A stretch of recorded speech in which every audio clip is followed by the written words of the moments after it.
Union President Sean O'Brien accused of having publicly humiliated Black and Hispanic workers. Union pays 2.9 million settlement in racial discrimination lawsuit. Yo, guys, we're doing it. We're getting the white working class back. This is it. We're going back to 1920s labor activism, where you have guys who simultaneously want to Molotov their boss's house, but are also extremely racist. Let's go! It really is the 20s all over again. It's time. Remember this guy? The Teamsters Union guy. This is the guy who was gonna have a fist fight with that one senator. Remember? That Bernie Sanders broke him up. This guy. Yeah, reject modernity. We're returning to an earlier era. Okay.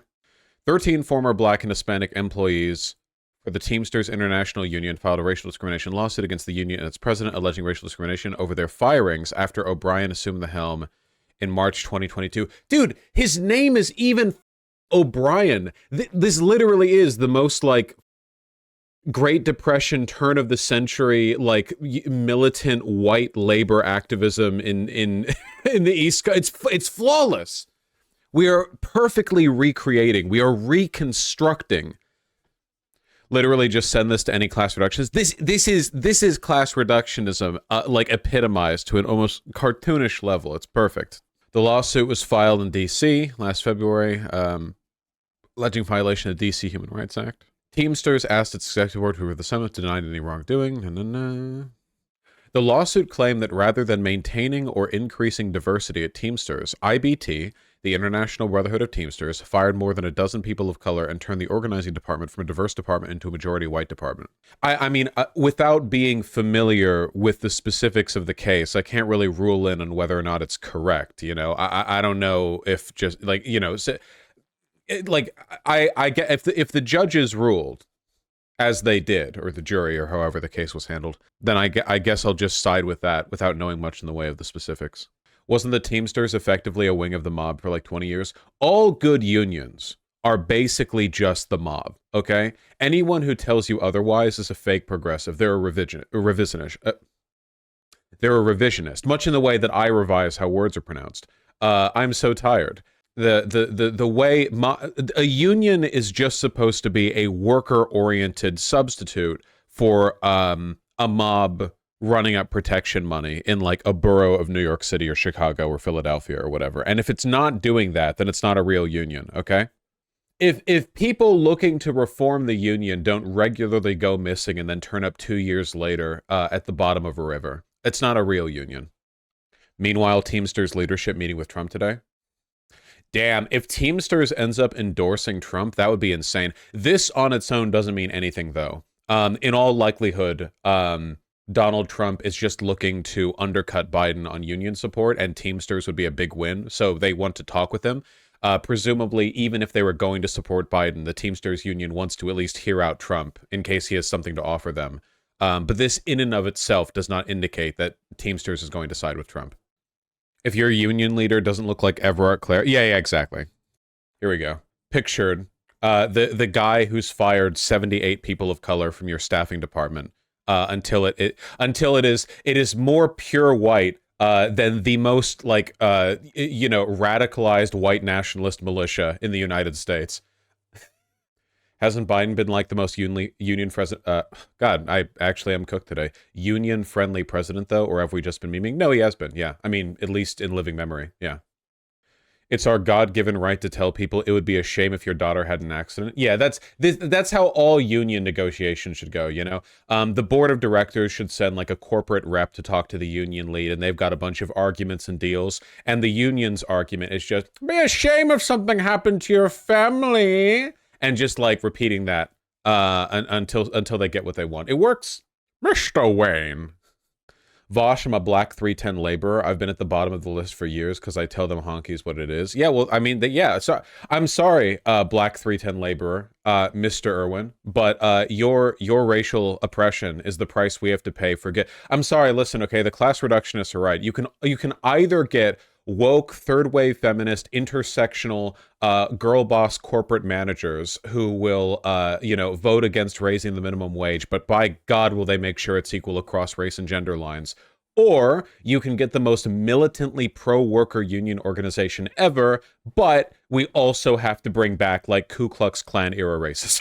And those are actually, that's all politics. The political compass is bullshit because there's like four squares. It's a line and there's two directions. Okay, it's militant labor activism at the expense of racial equality, or equality for all at the expense of labor organization, and that's it. That's all you get.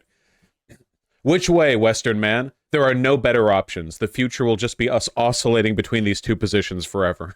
The termination set back the organizing department's goals of effectively recruiting and organizing non-whites, it alleged, in favor of bolstering the majority white membership and leadership of the union.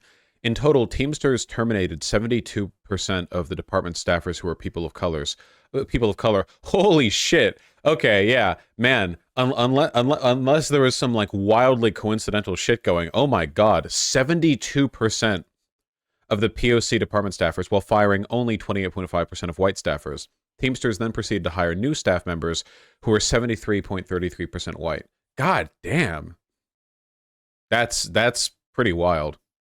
The lawsuit also claimed O'Brien publicly humiliated the plaintiffs in the case, claiming they were fired because they were bad apples and were lazy in their work. Is that public humiliation, to bitch about people you fired? I guess maybe, yeah. It's professional if you fire somebody to go like, I don't think that we, our values, we didn't work to get great. We hope they pursue other opportunities. Yeah, I don't know. The bad apple thing too comes across as like coded racial shit, because who the f fires someone for being a bad apple? Being lazy is one thing. Like if you're, I guess that's really vague. Like lazy? Okay. I mean, you're all union workers. You're all lazy. That's the whole point. But like bad apple? Like that, I don't know. Sounds like uppity to me. Yeah, it kind of does. I don't know, Vosh. I've never heard bad apple used in a racial context. No, it's not that bad apple is like a racist term. It's that it's such a weird, nebulous, vague thing to say about why you fired a bunch of people who were like very majority POC, you know? Like it's just a very odd, you know, it's not just that it's unprofessional. It comes to, okay, you know how one of the ways that racists will like codify their racism and mask it is by couching all their criticisms of non-white people in such vague language that you don't even know what the f they're talking about. It's like when people call black guys like aggressive or black women aggressive and they haven't like done anything. Like the term aggressive doesn't necessarily mean anything racial in and of itself. It's just the term aggressive. But like it's like this weird, yeah, weird moralizing language, you know. I don't know. It's just weird vibes. O'Brien has been facing criticism from members of the Teamsters recently over his decision to meet with former president and Republican presidential primary frontrunner Donald Trump. They cited Trump's long record of being anti-union and his prejudicial behavior and comments towards women, minorities, and the LGBTQ community. The lawsuit claimed the workers had no history of negative performance reviews or disciplinary issues and were not given justifications for their firings from human resources. Rather, only a note telling them their services were no longer needed. Yeah, that's pretty weird. In or around April 2022, Mr. O'Brien gave a speech at Local 186 in Oxnard, California, and said that he got rid of the bad apples from the organizing department and that he fired people who were lazy and didn't do anything during the COVID-19 pandemic. Yeah, that's pretty weird. Don't forget that lazy has always been used racially. Oh, sure. It's just funny, like, in a union to do that, you know? Yes, they can, Orbital Lizard. 20 of 36 staffers were terminated from the Teamsters organizing department, 16 being people of color and only 6 not people of color. The Teamsters did not immediately respond to requests for comment. Interesting. Well, we'll see how things go, I suppose. That looks pretty bad, though. Is this an American thing, or are unions in other countries racist, too? I'm mostly talking about American history here, but I'm sure we can safely assume that unions are all racist. No. No, I'm not a class reductionist. The statements that I made were jokes. Historically, unions have been hampered by racism, but there's also been a lot of very militant anti-racist advocacy from unions and within unions. Obviously, the most aggressive anti-racists in American history have also been advocates for labor rights, you know? So, it's, yeah. Another great example, by the way, of how racism hurts white people. Even up to this day, Studies show that non-white people are more likely to be willing to unionize in ununionized fields than white people. And one of the things that prevents white people from being willing to unionize is that they don't trust or like their non-white coworkers. I.e., as it was 100 years ago, the specter of racism convinces white people to make decisions that are not in their own interest, and thus they are hurt and dissuaded from labor organizing because they distrust non-white people. Is this just one union? It's the Teamsters union. I mean, it's a very big union. How would we fix this? I am not satisfied with racist unions, even with pre-socialism. Oh, la-di-da. Oh, I'm sorry. Are racist unions not good enough for you? Oh, my apologies. Okay, perhaps we can serve you some champagne and caviar while we discuss these highfalutin, non-racist unions that you're so obsessed with. I mean, I only hope you'd be willing to talk with a peasant like me on a subject. So just shut up. You will take your racism. No, sorry. We're doing bits today. I feel it's the sleep deprivation is choking oxygen from my brain.